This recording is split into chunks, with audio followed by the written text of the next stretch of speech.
Hello, everyone. Welcome to Book Talk with Kara. I am very excited to introduce you to my friend, Liz Tolsma. She writes what I knew her for originally was wonderful World War II stories, but now she's writing historical and other time periods, as well as the book that comes out on May 1st is a dual timeline. So Liz, would you like to introduce yourself? Sure. I'm Liz Tolsma. And like Kara said, I mostly specialize in World War II. That's really still my favorite time period to write. But I like anything historical. If it's historical, I'll pretty much write it. And so I've done some romantic suspense for Barbara Publishing. This is my first dual timeline. So that was quite interesting to figure out a new genre to write and a new way to weave a story together. And I really enjoyed that process an awful lot. So, and I also have some just plain romance novellas, historical romance novellas out. And I'm from Wisconsin. If you couldn't tell by the way I talk, I'm from Wisconsin. And we're just waiting for spring here. It just seems like it's never going to arrive. It was snowing to beat the band on Saturday. And I'm trying to think what else is interesting about me. I have 3 children, all through international adoption. So our son is in the military. He serves with the U.S. Marines, and he is moving out to San Diego in September. Or no, in July. In July, he's moving to San Diego. And then our daughter is graduating college in 3.5 weeks and moving to Washington, D.C. And then we have a daughter with special needs. She has 1 year that she'll be eligible for school yet. She's technically like graduated, but they allow them to stay in school till they're 21. And so we call her our lifer because she'll live with us for the rest of our lives, or as long as we can take care of her. But she keeps life very interesting. She always comes home with school with the funny stories, and she just laughs at the funniest things. Laughing is her favorite thing to Oh, do in the that's whole awesome. world. So, yeah. That's so fun. And I wanted to talk, first of all, because you have written so many historicals, but adding the dual timeline is quite a shift. So for those who may not know, that means you've got one story that's contemporary and one that's happening back in time, and yet somehow they all interconnect. So what was the biggest challenge for you as you wrote this new book? There were a lot of them. I thought I'd be able to do it because I've read so many of them and I really, really enjoy them so much. So, you think of that was what got me started on this journey as an author, as I was reading all these books with the head hopping, remember all Yeah. that head hopping years ago, and it drove me crazy before I even knew what it was. And I'm like, I can write a book better than that. Ha ha ha. Very funny, Yeah. Famous awfully last arrogant. words. So I'm like, well, this dual timeline, I've read enough, that should be no problem. And I sat down and I'm like, I don't know how to go about this. And so forgive me if I name drop, but I called up Melanie Dobson and I'm like, she's the queen of dual timeline. And I said, help, I read your book, but I still don't know how to do this. So she kind of walked me through, and different people do it in different ways. And I'm writing another dual timeline right now, World War II one, and I'm writing it differently than I wrote this one for a number of reasons. But it was mostly, do I write going back and forth? So do I write one chapter historical and then another chapter contemporary and go back and forth? And I was having a hard time keeping the storylines straight. So I wrote the historical first, just straight through, and then the contemporary just straight through. And then I put them together, which was challenging, but maybe a good way to do it for my first time. Yeah. I've often thought and I've had ideas that were kind of that dual timeline. And I've often wondered if that wouldn't be how I would do it. Just write all of one story and then write all of the other, and then figure out how to keep them together or weave them together so that the tension is highest. So it's fascinating that you did that, because a lot of people tell me, no, I just write one and then the next scene, and then I just bounce back and forth between the two. And I think that would get kind of confusing. I think for this book, it really would have been confusing. For the World War II that I'm working on right now, it just sort of flowed. And I'm back in World War II, which is my really comfortable genre anyway. So I just was able to keep better track of it. I don't know, maybe I had less going on in my life or something. I have no idea why. It just seemed a little easier to go back and forth. I did more historical earlier in the story and more contemporary at the end too in that one. So that might be better, where this is a lot more back and forth until the very end is more contemporary. So you have to hold out the book because you just oh, got it today, your author copies, because my it comes author out copy. on May 1st. Yes. Oh, it's so gorgeous.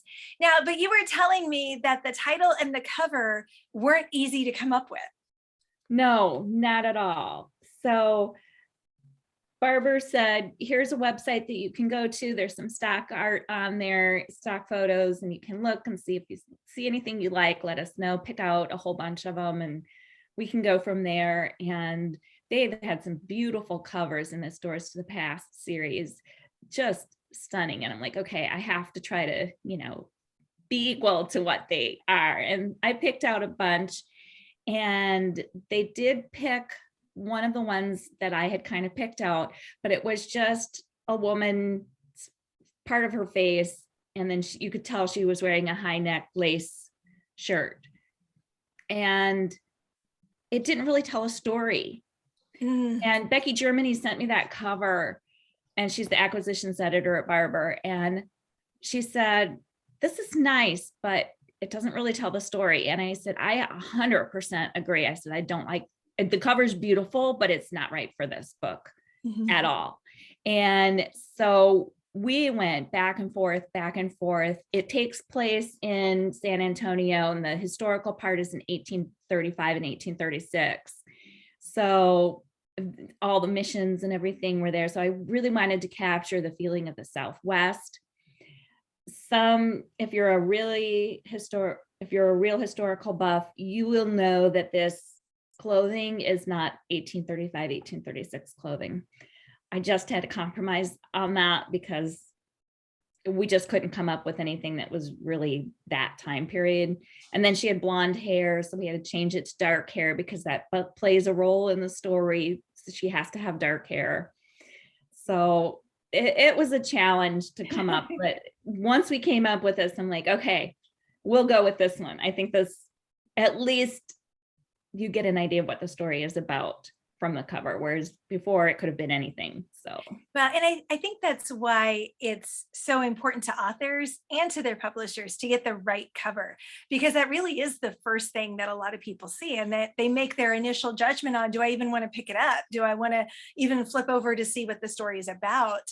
And so there can be those times where there's a lot of back and forth, because as an author, you're like, it's still not quite right. It's not quite there.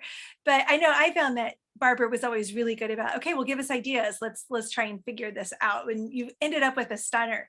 So what about the title? Because titles are another thing where I've always been like, I don't feel like I'm good with titles, but a lot of my titles stick. But when a publisher asks for, give us 10 options, I'm like, are you kidding? I don't know. I hate that. Yeah. Please don't do that to me. Don't make me have to come up with 10 titles. And, I can't even remember what my working title for this was now. To be perfectly honest with you, I have no idea. I wrote this a while ago. So, but then they came back and they're like, well, we have one coming out that has a similar title to that one. And so we can't use the one that you have. So I thought, okay. And we went back and forth, because I just had a Picture of Hope come out with them in October. So I wanted something a little bit different. So A Promise Engraved was not my first choice. That's sort of what they came up with. And again, we went back and forth and just trying to find something that worked with the story. And there's a ring involved. That's what ties the historical and contemporary together, and the engraving in the ring is the key to solving the mystery in the book. So the title works. It does tell the story. A Promise Engraved. I hope people don't get it mixed up with a Picture of Hope, but yeah, it works. Well, and they're different enough, but it is funny how you're trying to capture the whole essence of a book in a handful of words, Three words. Three words. 2 words. And I did have that with when I was doing a series for Barbara, the Heart Song Presents, where it was A Promise Born, A Promise Kept. And I don't even remember what the third title was supposed to be, but we ended up with A Promise Forged because it was the one we'd had matched another book and one in their line. So we were like, oh, we got to change it. And then you're like, okay, but I have to have a promise because all the other books do. And it's funny how much work it can be to kind of come up with fresh ideas when you're like, well, no, this is what I've always thought the book was. I don't know what else to call it. But again, it's part of that promise you're making to the reader. It's kind of saying, here's what you can expect from the book. Right. Exactly. So yeah, it's funny. Earlier in my career, I must have been better at titles because they seem to stick better then. And lately here, they've just been saying, no, that's not going to work. No, no, not that one. And so I've not had good luck lately. So Yeah, well, or they're getting powered up or something like that. right. So tell us a little bit about this book because it comes out on May 1st and Right. it's split time, set in San Antonio back in 1835, 36, 36, 37. But what's kind of the impetus for jumping back in time? The impetus is the ring. So my heroine in the contemporary is a refugee coordinator for the state of Texas. And she has a very stressful job. So she loves to go to the Mexican market in San Antonio, which operates on the weekends. I was really fortunate to be there. It was during COVID. I was there just a year ago, but I was able to, they did have a little bit open, not the whole thing, but I was able to get to see the Mexican market. And so she likes to go and buy things at the market there. And she finds this ring and there's this inscription in it. And it just jogs her memory of something that happened to her when she was a little girl. And then we go back to the historical and it's 1835, the beginning of the Texas Revolution. And so we follow this family from Gonzales, Texas, which is where the first battle of the Revolution took place, all the way to the Alamo. And the climax of the story comes at the Alamo. Oh, wow. So you're covering a lot of history in there. And then the book that just came out in February, though, is set in a completely different location. Mm-hmm. And so you're going to have to tell us a little bit about this because this one feels like a fairy tale. It is. It's based on a fairy tale. So this is with Celebrate Lit Publishing, and they had an idea to do a whole series of books, fairy tales turned 1920s mysteries. Oh, and fun. So it was really fun, and they were listing off like all these different fairy tales they could use that we could use, and they said The Lost Princess, and immediately, that fast, I had an idea for this book, and I was thinking 1920s princess, Russian princess who had to escape, and a lot of them ended up in France. A lot of the nobility who managed to escape the 1917 Russian Revolution, which is just a particularly fascinating time period for me that I love so much. A lot of them ended up in Paris. So the story is set in Paris, and it revolves around a painting in the Louvre. And this woman's twin daughters, who were born to her shortly after she arrived in Paris, go missing. And the clues to finding the children are in the painting. I think I can say that much without giving away the story. And so then it's a race to try to figure out the clues in the painting as to where the girls are before it's too late. Yeah. Oh, what a fun idea. And that must have been just a lot of fun to write. Just even hearing you talk about it, it's got my creative juices going, and there's so many different directions you could go. So when you think about your books and what you write, you've written like the ones we've talked about. We've mentioned you write World War II. You've got this 1920s Russian princess thing. You've got this 1836 San Antonio. So what can those are all very different time periods, very different feels. What should readers expect when they pick up one of your books? I think one thing that ties my books together is there's always a sense of hope running through them. So that seems to be a big theme that just keeps coming up and up with me. No matter if I sit down and say, okay, I'm going to write something a little bit different theme, the theme of hope just keeps popping up. So no matter what circumstances my characters find themselves in, whether it's a woman in 1836 caught up in the Battle of the Alamo, which was absolutely horrific, or if it was a woman in World War II in Greece, which is the book that I'm finishing up right now, a Jewish woman in Greece during World War II, or if it's a Russian princess in Paris in the 1920s, there's always that theme of hope. It just keeps reappearing in my books. And so I think that's the biggest thing that ties all of these together, that no matter how dark these circumstances are, these characters find themselves in some pretty dark places and some really hard things going on in their lives. But there's always that hope that we have in Christ, that no matter how dark our circumstances are, no matter how hard life gets to be, and it does, and it will for the readers too. And I think that's what resonates. Our lives have periods of real darkness in them, but there's always that hope that we have in Christ, that he's always by our side. He's walking with us. I interviewed Ashley Clark for my podcast last week, and we were talking about her new book and the theme of fire and water, and in Isaiah 43, where it talks about God walking through with us through the fire and the water. And I think we just have that hope in the Lord, that he will never leave us nor forsake us, no matter how dark the world around us gets to be. And so I think that's a theme that you'll find in all of my books. Yeah, and I think that's it's a common theme, I think, for a lot of novelists, Christian novelists, because I know that's what I always say. You're going to always, no matter how dark the world gets, it's going to end with a note of hope.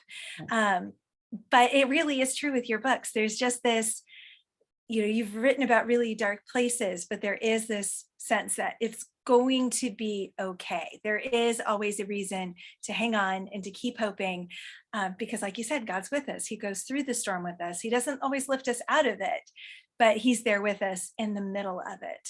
So what's the most interesting thing you've ever had to research for one of your books? Oh, that's a hard question to answer. I say that if the government ever got a hold of my computer and looked at my search history, I would be in some really, really big trouble. Yeah. Because of course I'm researching a lot of World War II things, and some of that is not the most savory of stuff. But boy, honestly, that is really, really hard to say. I'm trying to think of just today, I was researching the history of the name of a square in the city of Thessaloniki, Greece, because that's in the story, and it goes by two different names. I was getting confused as to when each name was used and which one would have been used during World War II. So I know what they call it now, but I didn't know when that name change came. So it's just little things like that I'm always researching. For A Promise Engraved, I was researching a lot about the battle of the Texas Revolution and battle scenes and things like that. I don't usually put battle scenes in my World War II book, but I have some battle scenes in this one. So that was a little bit different for me as well. And just all the tiny little details that, you can get down some pretty good rabbit holes when you start researching things. And some of it has even led to research into my own family history and things like that, and uncovered some really neat things. So That's fun. It's fun. And that's my most favorite part about writing, I think, is getting to do the research, because you never know where it's going to take you or what little tidbits that you're going to find that are really interesting that you're like, oh, I have to figure out a way to stick that in the story somehow because that's just too good. Yeah. And I'm always, when I'm in the middle, especially of writing historicals, periodically my husband will be like, are you sure you're actually writing over there? Because like I'll be off on this tangent and I'll be like, no, actually. So like one of my favorite examples is when I was writing Stars in the Night, there's a scene where they're in Atlanta because they're part of the Hollywood Victory Caravan. And so they're down in Atlanta and I needed a theater that would have been open. And then I needed a hotel that Hollywood stars would have stayed at. And then as I'm researching the hotel, I learned that like 3 years later, it was the site of the largest at that time hotel fire disaster or largest fire disaster in the US history. And then I'm like, oh my gosh, well, this is like 3 years in the future, but how can I pull this in? I'm like, I can't. It's a historical. I can't pull it in. But Right. I must have spent half an hour because I was just fascinated and horrified and like, oh my gosh, who knew? And so those kinds of things happen all the time when I'm researching. So I get it. That whole little detour where you're like, this is too good. It has to come in somehow. And what's been different, because most of your books have been historical. So as you've written these dual timelines, what has it been like writing the contemporary threads? That has been really different for me because I had tried my hand at contemporary before and not had an awful lot of luck with that. I just seem to do better with the historical, but I've been working really, really hard on the contemporary part, and I'm pretty proud of what I came up with for this. I think maybe I'm starting to get a handle on writing contemporary, and it was different in that, when you write historical, you can maybe fudge a few little details, or if you don't quite know exactly, it's okay because you can either put an author's note at the back of the book and say, I fudged this a little bit, or just think, it was 1835. Nobody is going to know, whatever, that there was no blacksmith shop on Water Street in Gonzales, Texas in 1835. That's a little detail that nobody's really going to know. Actually, there was one. I just couldn't think of an example. There wasn't, but there was. Yeah. But in the contemporary, it's set in San Antonio, which I did end up having to go visit because I had never been to San Antonio before. It's a good excuse. My son is living in Austin right now. And so I could, pop in and see him and then go on down to San Antonio. But I'm really nervous about getting all the little details about San Antonio right, because if I get this wrong, people are going to know, and I feel like they're really going to call me out if I get San Antonio wrong. So I tried to be really, really good with my descriptions. I took a ton of pictures. I took a ton of notes, and I was on Google Earth again and making sure everything was right and looking at pictures even afterwards to make sure I hadn't forgotten. So that's what's making me actually the most nervous about the contemporary part. Yeah, I know that. Like, I lived in the Washington, D.C. area for 8 years, and my last series and the next one I'm writing are set in that general space in Northern Virginia. And I still was emailing one of my friends who still lives there, going, is this ice cream shop still there? Has it changed? And every time I write scene set at our favorite restaurants, I'm going back online and making sure the photos are still the same and that, the look hasn't changed, because people will let you know. And you can we do lots of research on the historicals, but it's different when it's a contemporary, because it's not just a few people who are experts in that space. It's everybody's like, I've been there and you got this wrong or you got that wrong. And so it's just very different. And so I wondered how you felt about that, because it's, when you're used to historical, you do a lot of research, but it's a different type of research. Yeah, I was surprised really at how much research there was in the contemporary part. It was just as much as in the historical part, honestly. Yeah. Yeah. So thank you so much. I was just looking at the clock and our time's up already, which is crazy. That's insane. Wow. Yeah. But thank you so much for joining me tonight, and very excited for the release of A Promise Engraved, which releases on May 1st, and it's a dual timeline between San Antonio in 1836 and up through the Alamo, and contemporary.